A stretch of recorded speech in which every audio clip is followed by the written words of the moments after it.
Muito bem, boa noite a todos. Hoje, dia 10 de março, quarta-feira, estamos iniciando mais uma sessão de estudos do livro dos médiuns.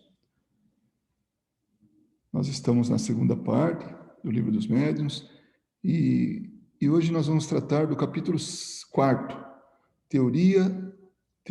seguindo, o estudo, teorias das manifestações físicas. Ainda estamos no item 4, que é um item, como já tinha sido comentado, numa outra sessão de estudos, é um item um pouco longo, E nós estamos vendo os itens, os subitens que compõem esse. Bom, como todos nós sabemos, esse capítulo 4, ele trata da teoria das manifestações físicas, e aí a gente vai estar estudando os movimentos e suspensões, quer dizer, movimento dos materiais, mesas, o que seja, e suspensões, elevar esses objetos, os ruídos que partem dos objetos e o aumento e diminuição de peso dos corpos, para que eles possam subir no espaço, assim, levitar, Então, nesse item 13, Kardec faz uma pergunta, porque aí são as perguntas e respostas. Umas são as explanações dele e outras, em um determinado trecho, ele faz perguntas. Ele está, nesse caso, fazendo pergunta para São Luís. E que, como disse Kardec, mais à frente, outros espíritos confirmam o que ele fala. Se compreendemos bem o que disse, o princípio vital reside no fluido universal. O espírito tira deste fluido o envoltório semimaterial que constitui o seu perispírito, e é ainda por meio deste fluido que ele atua sobre a matéria inerte. É assim? A pergunta dele é a seguinte, nós estamos imersos nesse fluido cósmico universal, esse fluido universal que ele nesse momento chama. E desse fluido sai tudo, sai o princípio vital, sai o envoltório semimaterial, e também é o meio pelo qual o fluido, o pensamento, enfim, tudo, esse veículo para transportar tudo, e que atua sobre a matéria inerte, daí também vem isso. Aí os espíritos que dizem, sim, quer dizer, ele empresta à matéria uma espécie de vida artificial. A matéria se anima da vida animal de ânima, de alma. Tá? A mesa que se move debaixo de suas mãos vive como animal, aí é o animal, obedece por si mesma ao ser inteligente.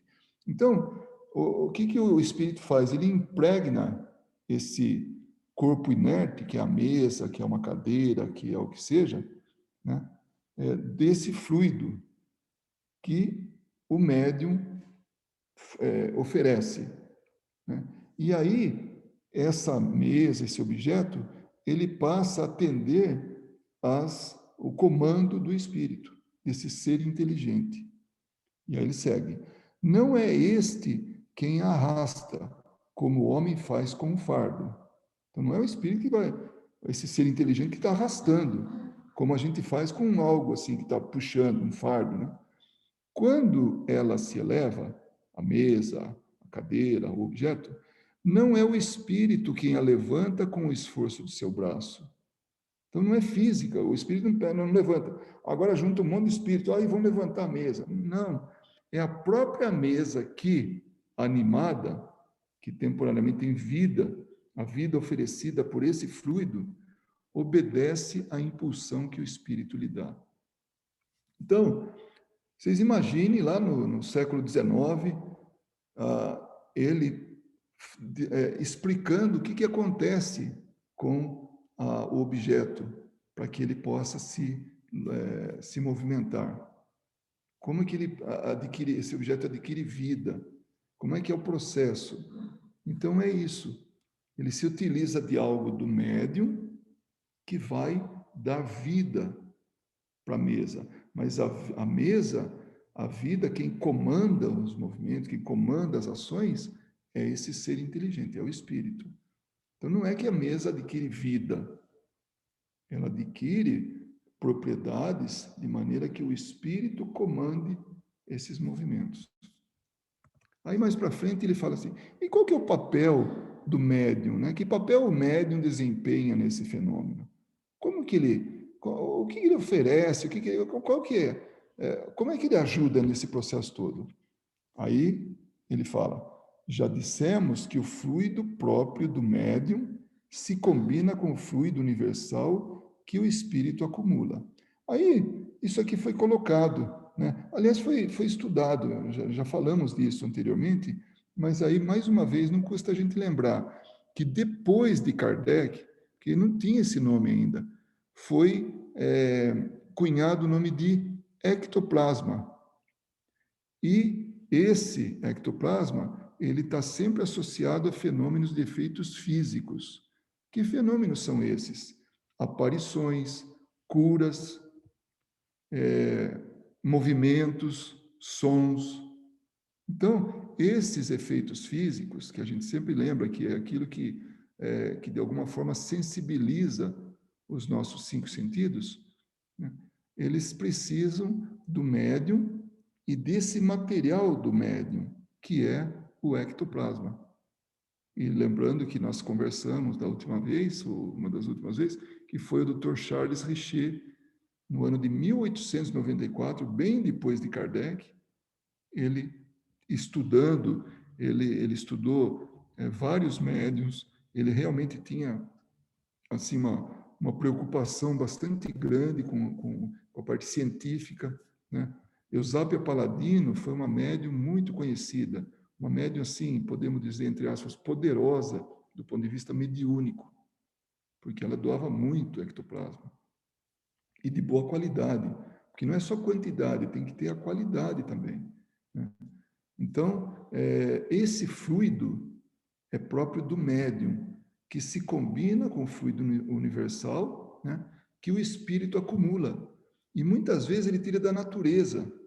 Então, é uma combinação entre fluido do médium, fluido da natureza e mais o espírito. Então, unindo tudo isso, ele tem a possibilidade de fazer o fenômeno de efeitos físicos. É necessária a união desses dois fluidos, isto é, o fluido animalizado, que é do médium, e do fluido universal para dar vida à mesa. Mas notem bem que essa vida é apenas momentânea, que se extingue com a ação e às vezes até antes que ela termine, logo que a quantidade de fluido deixa de ser o bastante para animá-la. Vocês imaginem uma mesa suspensa, está lá no meio daquilo, acabou, e como ele fala aqui, essa vida é momentânea e se extingue com a ação.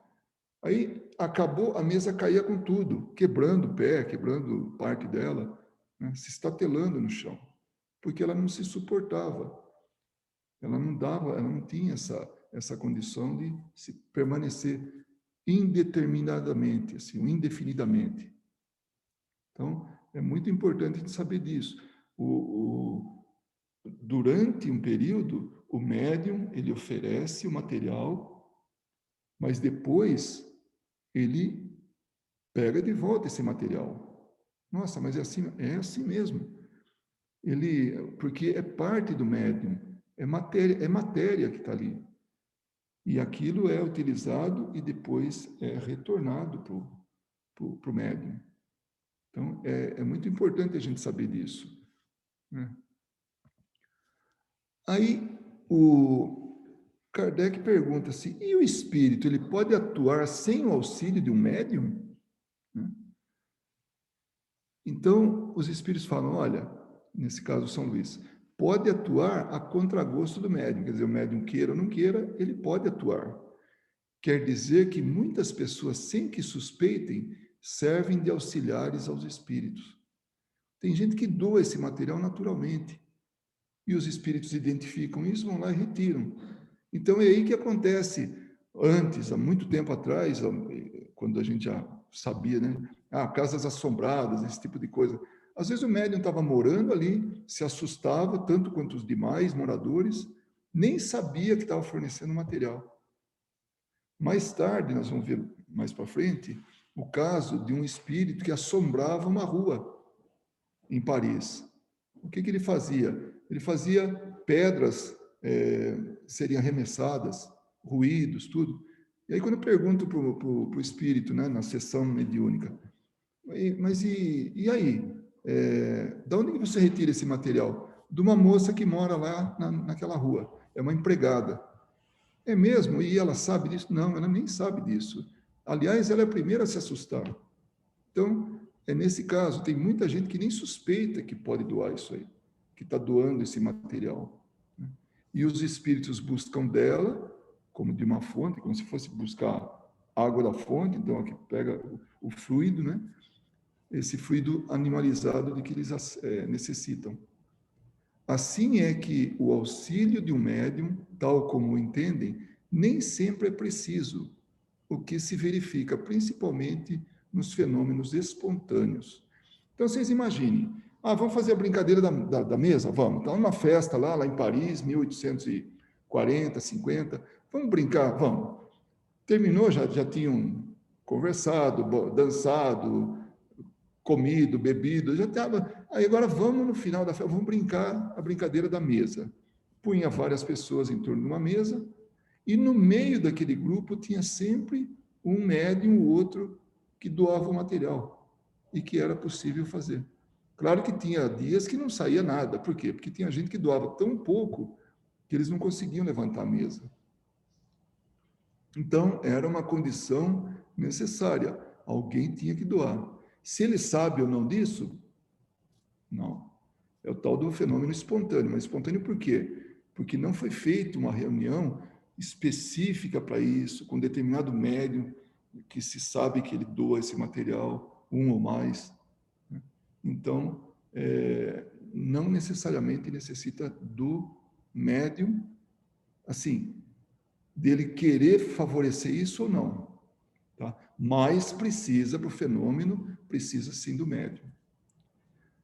Aí, na questão 16, quando animada, quando movimentada, a mesa atua com inteligência, ela pensa. Olha Kardec perguntando o óbvio, mas ele está querendo ensinar todo mundo. Então, tem gente que vai ler esse livro, o Livro dos Espíritos, vai estudar, e vai falar, então, peraí, né? Principalmente naquela época, a mesa pode tomar vida e, inclusive, inteligência? Ela pode passar a pensar? Aí os espíritos falam, pensa tanto quanto a bengala com o qual vocês fazem um sinal inteligente. Então, a gente levanta a bengala, faz que sim, que não, ameaça, faz o que for, né? Mas a bengala não está viva, não é ela que adquiriu inteligência. É quem está segurando nela é que faz o movimento inteligente. Mas a vitalidade de que se acha animada lhe permite obedecer à impulsão de uma inteligência. Então, de novo, a bengala aí vem como auxílio para a gente entender. O objeto, sob comando de alguém que tem inteligência, ele vai agir como tal, ele vai obedecer os movimentos, o que for, a comunicação inteligente do espírito. Então saibam que a mesa que se move não se torna espírito e não tem em si a mesma capacidade de pensar nem de querer. Então não é que fundiu espírito e mesa e tudo, não. Ela é um objeto, é que nem caneta e papel. Eu vou escrever umas frases no papel. Não é a caneta que foi inteligente, não é o papel que recebeu a tinta de alguma maneira que foi inteligente. Sou eu que estou escrevendo, sou eu que estou impulsionando o objeto que não tem vida, mas que agora tem, porque eu estou dando vida para ele, eu estou movimentando, e aí sai frases, sai poesia, sai história, sai um monte de coisa. Aí tem uma nota de Kardec que fala, muitas vezes, na linguagem usual, nos servimos de uma expressão parecida.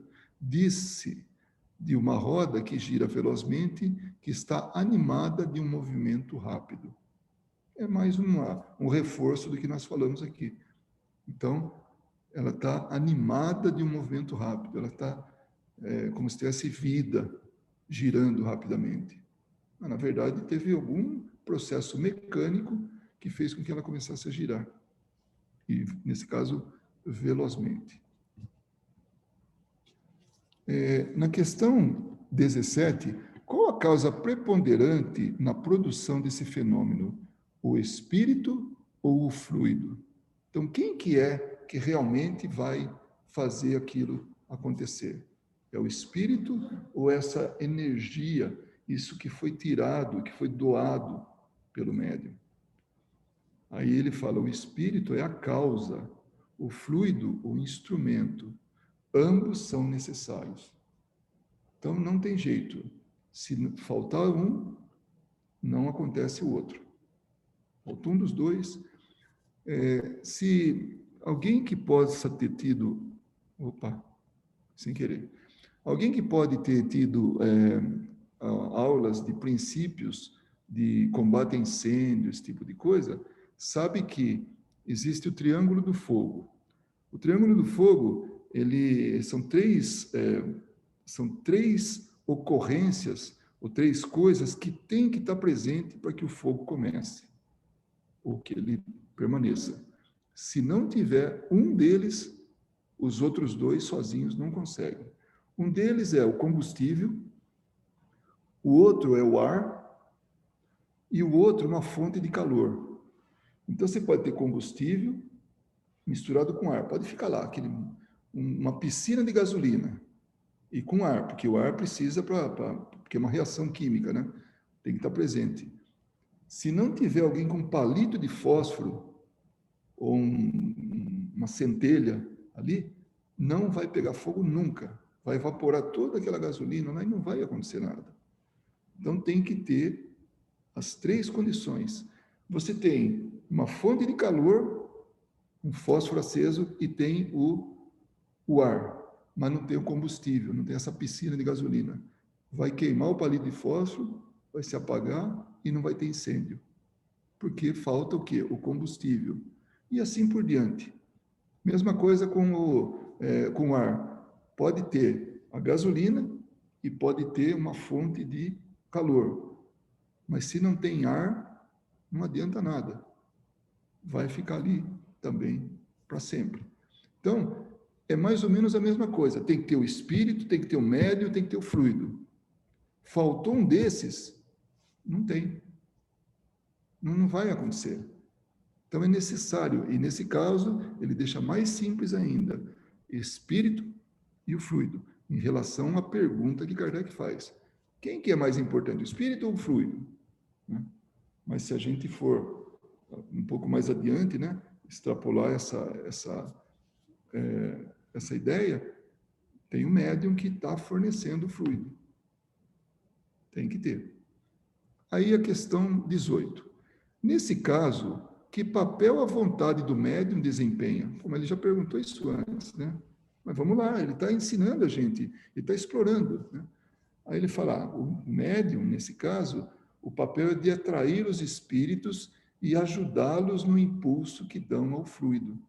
Então, pode acontecer sem que o médium saiba, que é o tal do espontâneo, lá, né, o fenômeno espontâneo. Mas pode ser numa reunião que o médium ele está empenhado nisso. Ele busca atrair o espírito, né, para que possa usar o fluido dele e aí sim fazer o fenômeno. E ainda, derivada dessa pergunta, é sempre indispensável a ação da vontade? Os espíritos dizem, aumenta a força, mas nem sempre é necessária, porque o movimento pode produzir-se contra essa vontade ou a revelia, e isso prova haver uma causa independente do médium. A vontade que ele está falando aqui é do médium, tá? Que era aquelas, por exemplo, que antigamente, na hora de escrever, por exemplo, o espírito responder outra coisa totalmente diferente, ou num idioma totalmente diferente do que o médium ou a assistência entenda. Né? Então, a vontade do médium é secundária. A vontade tem que ser do espírito. Do espírito. É o espírito que tem que estar determinado a fazer o que é, senão não vai sair, né? Você vem o espírito, vem o médium e fala, a menos que seja, claro, uma condução apropriada, tal, e ó, leva a mesa para lá, tal, mas aí é parte de um estudo, é parte de um trabalho, né? Mas se o médium falar, pega essa mesa e levanta, aí o espírito fala, não vou levantar, não levanta. Apesar de ter todo o conhecimento, todo o material e tudo, mas a vontade do espírito é que prevalece, não a vontade do médium ou da assistência que está ali. Aí tem uma nota de Kardec. Nem sempre o contato das mãos é necessário. Olha que interessante essa nota. Nem sempre o contato das mãos é necessário para que um objeto se mova.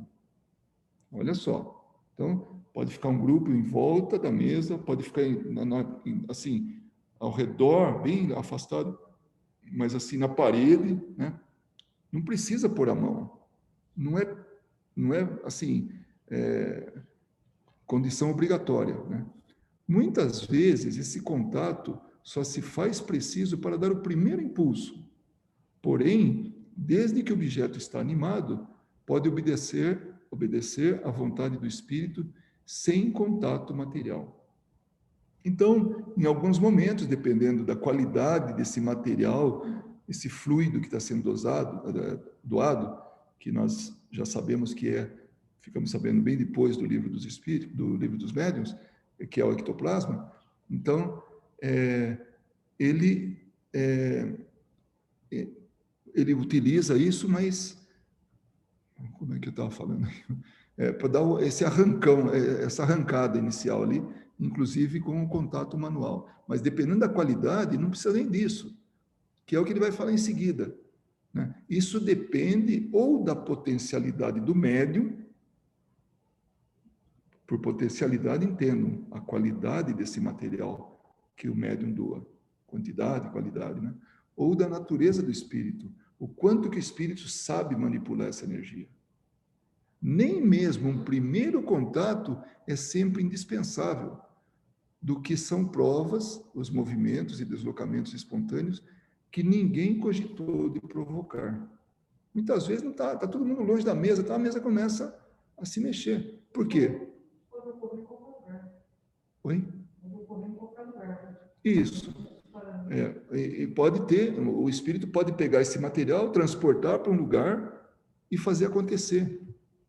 Pode ser que aquele lugar que aconteceu o fenômeno mediúnico, um fenômeno físico, não tenha nenhum médium, mas ele conseguiu transportar, porque ele sabe fazer isso.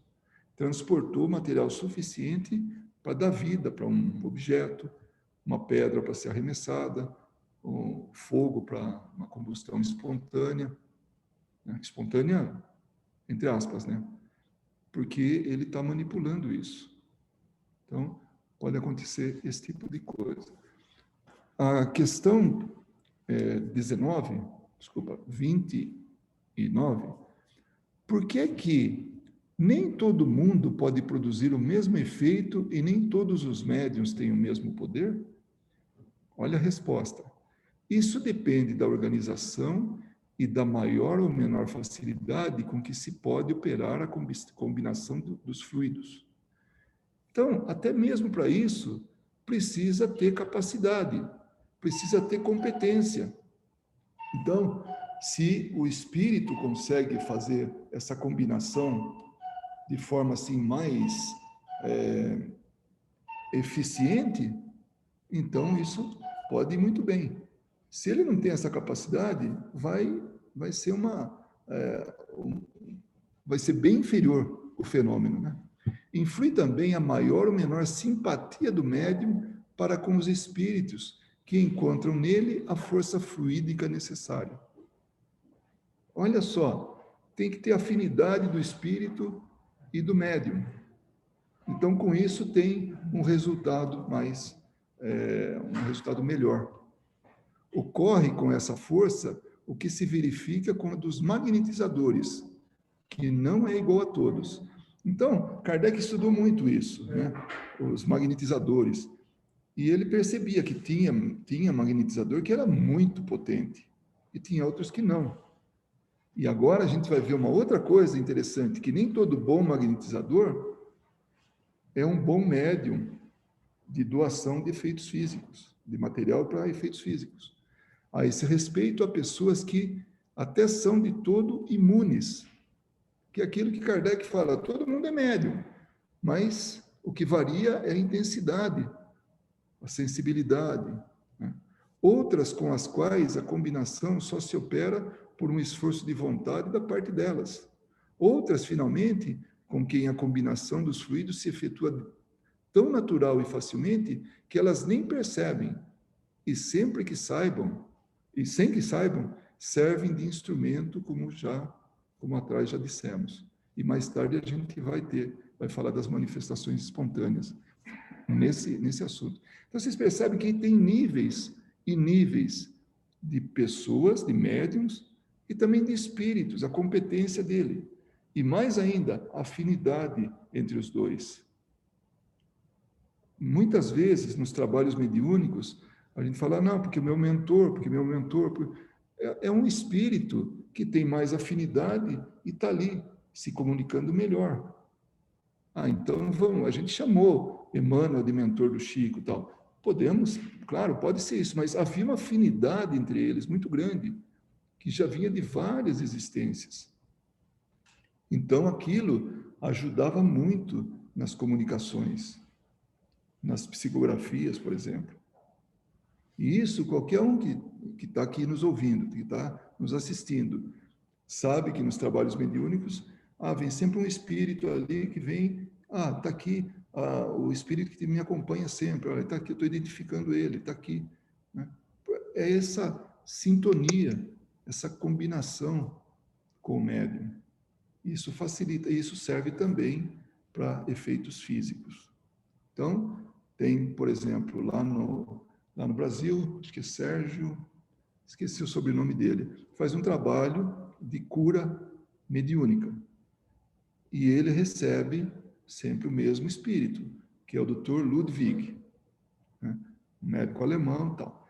O Zé Arigó recebia lá o Dr. Fritz. Né? Então, percebem? É uma simpatia, é uma combinação entre os dois.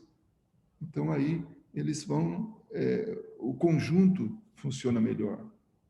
E assim também com os efeitos físicos que nós estamos estudando. Interessante, né, ele falar isso, e hoje, depois de tanto tempo, mais de 160 anos, a gente sabe, por prática, por conhecimento, que as coisas acontecem assim, como agora nós demos esses dois exemplos, né, desses dois médiuns, junto com esses dois espíritos. Aí vem uma nota, né, de Kardec. Sem dúvidas, esses fenômenos têm, por princípio, magnetismo, porém, não como geralmente o entendem. Então, ele tem, sim, esse lado magnetismo. Né? E aí ele vai falar aquilo que nós comentamos no último slide. A prova está na existência de poderosos magnetizadores que não conseguiram fazer que uma pequenina mesa se movesse e na de pessoas que não conseguem magnetizar ninguém, nem mesmo uma criança, às quais basta que se ponha os dedos sobre uma mesa pesada para que esta se agite. Assim, desde que a força mediúnica não guarda proporção com a força magnética, é que existe outra causa. E que causa é essa? Naquele momento, ele não tinha dado nome. Ele deu nome para muitas coisas. Para médium. Médium foi Kardec que deu esse nome. Não existia no dicionário médium. Ele cunhou para aquele intermediário entre o plano espiritual e o plano material. Né? Outra coisa, perispírito. Não existia essa palavra. Por analogia, ele criou essa palavra. No dicionário não tinha perispírito. Aí ele criou isso. Ele não criou a palavra ectoplasma. Foi criada depois dele. Mas podia ser, mas ele não chama. Mas ele está falando exatamente disso.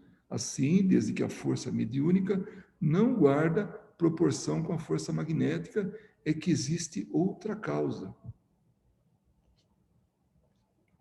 E esse era o que nós hoje discutimos. Na próxima quarta-feira, 17 de março, nós vamos estar tratando ainda desse item 74, onde vai ter as perguntas, seguem as perguntas de Kardec para o Espírito São Luís. Tá bom?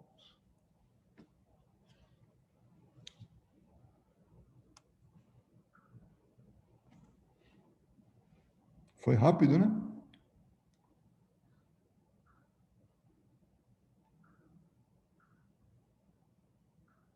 Eu não sei se vocês têm a mesma impressão. Vamos ver se é só minha.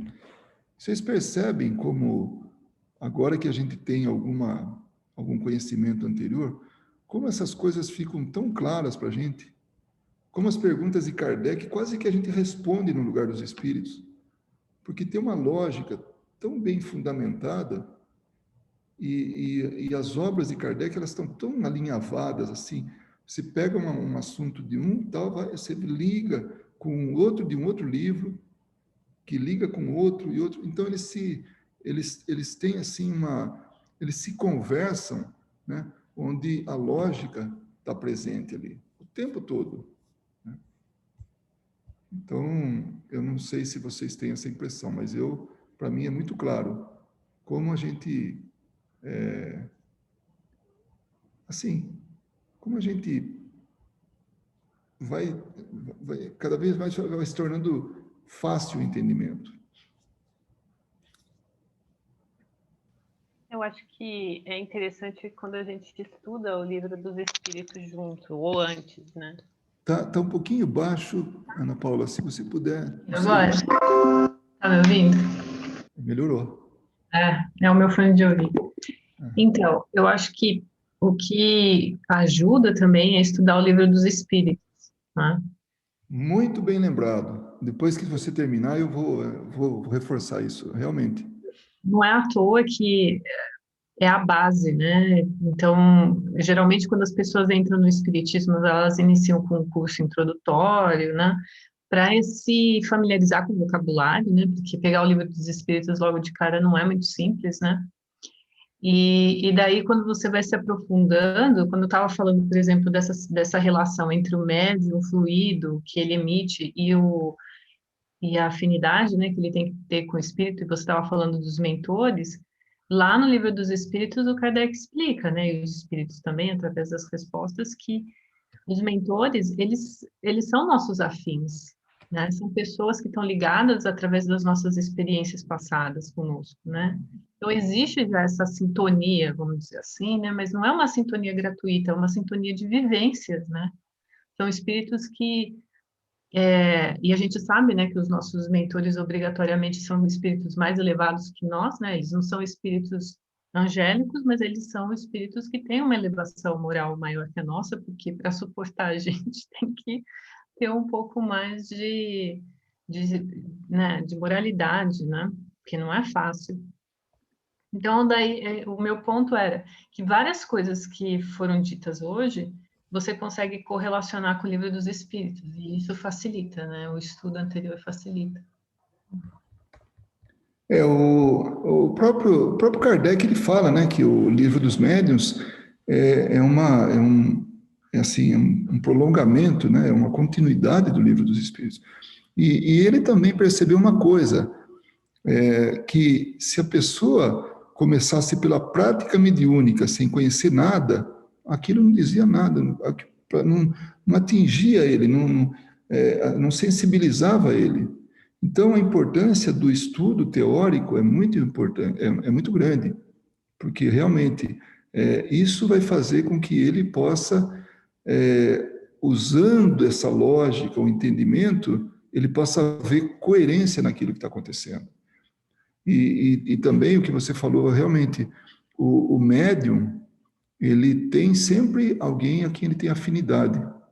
Então, claro, se tem médium, do porte, né, do naipe de Chico Xavier, onde teve tantos espíritos que se comunicavam através dele, nas cartas, era um diferente do outro, eram espíritos que era uma vez só o outro que comunicava através dele, depois nunca mais, né? Porque era circunstancial. É porque ele tinha uma capacidade mediúnica realmente diferenciada. Mas, normalmente, nos trabalhos mediúnicos e tudo, aqueles que sempre vêm são esses que a gente chama de mentores, né, tudo, e vêm por pura afinidade. E eles realmente são, nos trabalhos que a gente está acostumado aqui, né, na nossa, assim, na doutrina espírita, são espíritos que têm um conhecimento superior da gente, com certeza. Eu tenho uma dúvida. Quando tem esse processo da mediunidade, independente se for para movimentação de objetos ou para, como fala? Ou para psicografar, qualquer coisa, é sempre o espírito com o médium ou o mentor do médium também está agindo naquele momento? É sempre uma ligação direta ou tem uma terceira ação ali? Não, vamos imaginar, só para ilustrar, assim, tá? Só para dar um exemplo. O médium é um telefone, né? Quem quiser fala nesse telefone, né? Não é bem assim, tá? Em termos de telefone é assim. Quem pegar esse telefone e fizer me empresta o seu telefone, quero fazer uma chamada, tá aqui. Aí faz uma chamada, tá? Aí uma outra pessoa vem, me empresta o seu telefone, Ana Paula. Ah, empresta.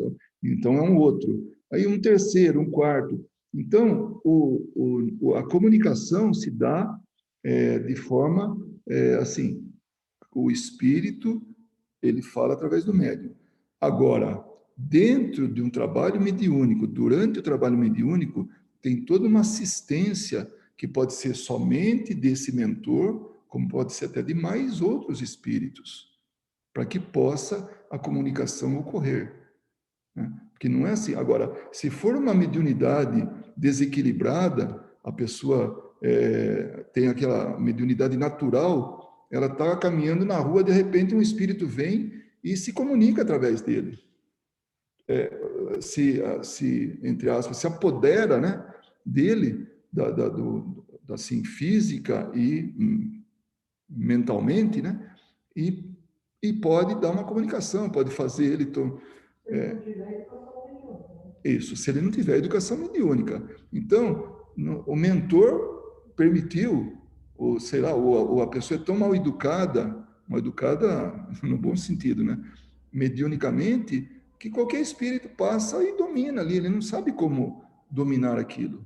Muitas pessoas iniciam um processo mediúnico dessa forma, sem controle. Mas depois, com o estudo e com a prática equilibrada, num ambiente equilibrado, ela vai tendo o domínio dessa situação. Ele vai tendo domínio da mediunidade dele. Estou chegando na pauta, tem uma outra pergunta, não é sobre manifestação. Você está conseguindo ouvir o que ela está falando? Não, porque ela está de máscara e está longe. Então, eu estou tendo dificuldade. Eu não sei se a pergunta está na pauta, é essa que você respondeu, mas eu entendi que fosse assim, o espírito, o médium para doar o fluido, né, que é necessário para movimentar o objeto, ele é ajudado também pelo seu amigo espiritual, pelo seu mentor espiritual? É isso, Ana Paula?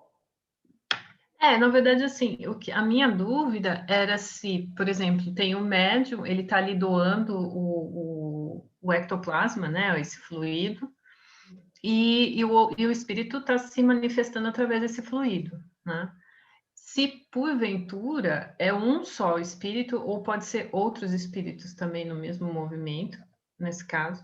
E se, por exemplo, no caso de uma psicografia, existe uma assistência para manter essa ligação. Então, vamos supor, eu estou psicografando e os meus mentores estão do lado, dando esse suporte para que essa manifestação ocorra, porque talvez aquele espírito que está se manifestando não tenha uma experiência no processo.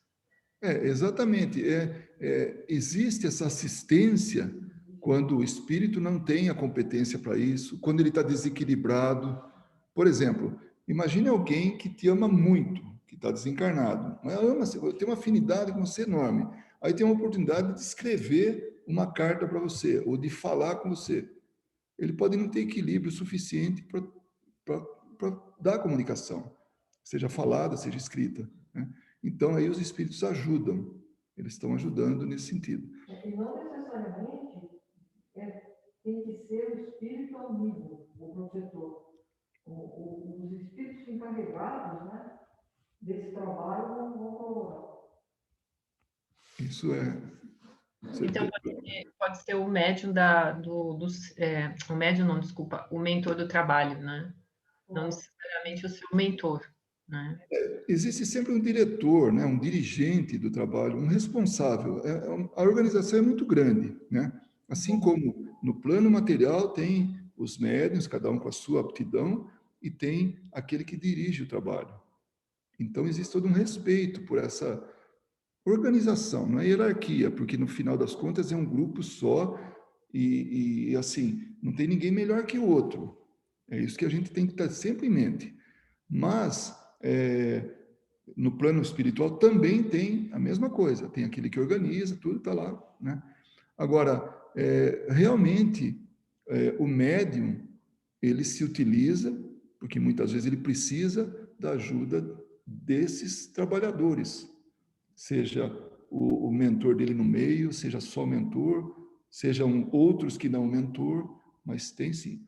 Com relação à manifestação no mesmo espírito, desculpa, de mais de um espírito no mesmo médium, isso é possível. É muito comum, era muito comum, porque ele já desencarnou, aquele Gasparetto, né, Luiz Gasparetto, que ele fazia as pinturas mediúnicas. Numa mão ele pintava um quadro, né, com outro a outra, e a assinatura era diferente, porque eram pintores diferentes, trabalhadores diferentes. Então, isso é possível, né? Agora, você ter material para doar, para dois espíritos se materializarem, olha, eu diria que é um pouco mais difícil, porque você tem que doar mais material para isso. Não necessariamente que fossem dois espíritos que se manifestariam através daquele fluido, mas é como se o outro espírito estivesse modulando isso. Ah, sim, sim. É meio que orientando, porque E, às vezes aquele espírito que está querendo se materializar ou querendo fazer um fenômeno de materialização, ele não, por N motivos, não consegue fazer sozinho. Então, teria um espírito modulando a situação ou ajudando ele. É isso que eu estava. Acho que essa que era a minha pergunta. vamos pensar sempre que são sempre grupos de espíritos trabalhando em torno de um propósito. Então, isso, principalmente, se é bem organizado. Se bem que para o mal também tem organização, tá? Então, não, dos dois lados. Mas vamos pensar que, assim, dentro do que está ocorrendo um fenômeno, né? E é sério, tudo, vamos pensar por desse lado. Então, tem um grupo de espíritos sérios por trás disso também, articulando, ajudando, como você falou, modulando, né? Para que haja um determinado evento. Nós estudamos isso há uns dias atrás, ou melhor dizendo, uns capítulos atrás, que quando o espírito não tem capacidade de movimentar a mesa, ele chama outros para movimentar, para ajudar. Lembra? Então, assim, uma cooperação. Né? Eu gostaria de falar uma outra coisa. Quando eu estudei isso pela primeira vez, eu me assustei muito. Porque a pergunta minha, o meu questionamento era o seguinte: isso pode ocorrer, a manifestação física pode e acontece em qualquer lugar, né? O que nós estudamos, o que a gente sempre coloca, é dentro de uma organização séria, né? Para que esse fenômeno ocorra. Mas ele pode ocorrer fora da nossa, dentro de casa, na casa, de qualquer lugar que ele pode ocorrer, né? E a gente já teve exemplos disso, né? Pega fogo numa casa, que movimentos, né? Você tem sempre um vaso num lugar, um dia aparece em outro lugar. Então, isso me preocupava muito no sentido de eu me assustar que isso podia ocorrer comigo, né? Se eu fosse um médium que doasse ectoplasma. Mas aí, quando a gente continua o estudo, e a gente percebe que é necessário ter, isso me acalmou muito, é necessário ter o espírito com a vontade dele, né? O médium para doar esse fluido vital, né, que a gente chama de ectoplasma, né? E é necessário ter uma permissão para que isso ocorra. Isso é muito importante. Uma permissão superior. Uma permissão superior para isso, para que isso ocorra. Isso não ocorre assim, A revelia, né? a revelia, a vontade do Espírito. Então, essa permissão vem sempre dos Espíritos superiores. Há uma necessidade para ocorrer aquilo. Não ocorre assim.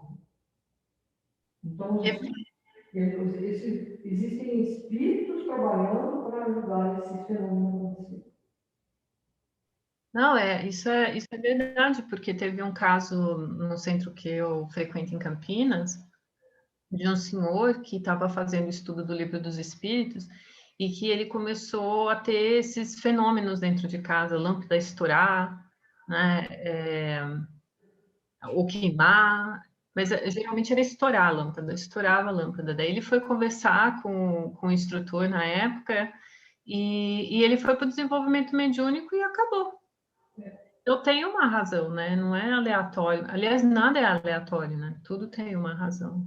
Com certeza, o está doando muito. E acontecendo coisas no plano espiritual que a gente não vê, né? Que a gente não sabe.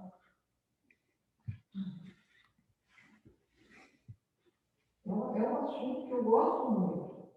E tem uma coisa que eu acho que é importante eu falar aqui, que eu aprendi, né, logo que eu comecei a estudar isso, há um bom tempo, que, bom, a gente fala em fluido vital, né? O que é esse fluido vital? Dá a impressão que a gente precisava ver, precisava saber exatamente o que é para a gente compreender melhor, né? Você quer saber o que é o fluido vital? Você fica imaginando essa situação. Você tem um pé de rosas no seu quintal, a rosa está tão linda, você vai lá, corta e põe no vaso da sua casa. Né? E dentro do vaso tem água, é isso que a gente faz, né? Mas está faltando outros ingredientes para manter essa rosa sempre viva, né? Até mesmo no pé ela vai morrer, não é? Então, quando você corta ela está cheia de fluido vital, que mantém ela bonita. Você põe dentro de casa, no vaso, com o tempo ela vai se murchando, vai acabando. É o fluido vital que vai se extinguindo. Isso é fluido vital. Então, a gente consegue imaginar o que seja, né? Uma energia.